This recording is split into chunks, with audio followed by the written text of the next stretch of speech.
Yo, what is up guys, it's Kobe, back today with another Black Ops 2 tips and tricks video. First, my last couple of tips videos have been doing awesome, just been getting awesome ratings, so I just want to say thank you guys for that, just real quick.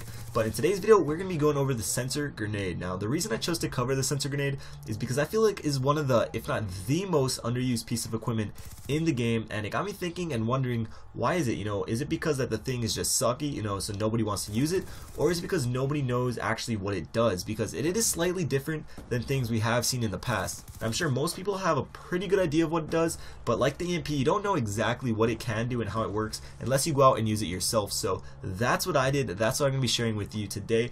Just, how the grenade works and some tips just in case you felt like giving it a try. So just to get the basic stuff out of the way, for those of you who don't know, the sensor grenade is used to paint enemies on your minimap and only your minimap. It will not project them for your teammates. When in range, the sensor's laser will lock onto an enemy or enemies and paint them on the map. However, unlike the orbital VSAT, his icon on your minimap pulsates rather than showing in real time. So in a sense, you can tell the direction of where the enemy is headed, but not quite the exact location. The spread of the laser's range is actually quite large, definitely big enough to cover any enclosed room or flag capture area. However, you do need to know that the middle of the enemy's body must be in the direct line of sight of the sensor grenade or he will not be detected. For some reason, that's where the sensor's laser points to, so if only the upper body of the enemy is exposed, he will not be detected.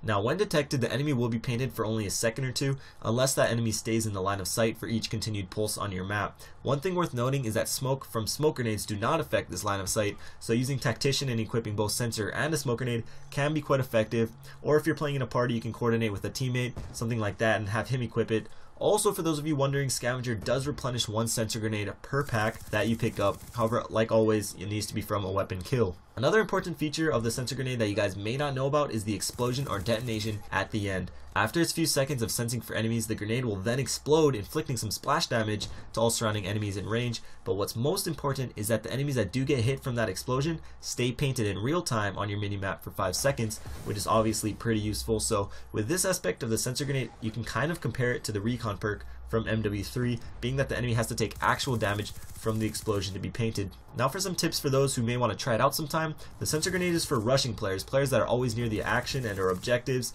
They're not all that great for slower placed players that like to check every corner while they're moving around the map, if moving around at all. But one big mistake that I see players often do when using the sensor grenade is using it to check if enemies are in a certain area or room. That is a total waste of the grenade. You want to use it where you already know for a fact people will be so that you can paint them on your map. So off the start of a domination game, rushing for the B flag, on hard points, headquarters, or just hotspots in general. If you're looking for something to merely check if an enemy is nearby, the EMP is 100 times better, being that it penetrates walls and surfaces while the sensor does not. So after hearing all this, do you think the sensor grenade is a liable option to use? Would you guys use it for certain game modes, certain maps, or maybe only equip it for certain classes? Let me know what you think. I still believe the EMP is all around more useful, but the sensor grenade definitely has its place when it can be effective. But anyways, that's today's quick little video. I hope you guys enjoyed it and maybe learned something new. If you want to support the channel, feel free to leave a like and a favorite. I already got my next video planned out, and it's actually something pretty cool, and I think you guys will enjoy it and find it useful. So definitely subscribe if you're new. Check out the other videos on screen if you want, and I'll catch you guys later. Peace.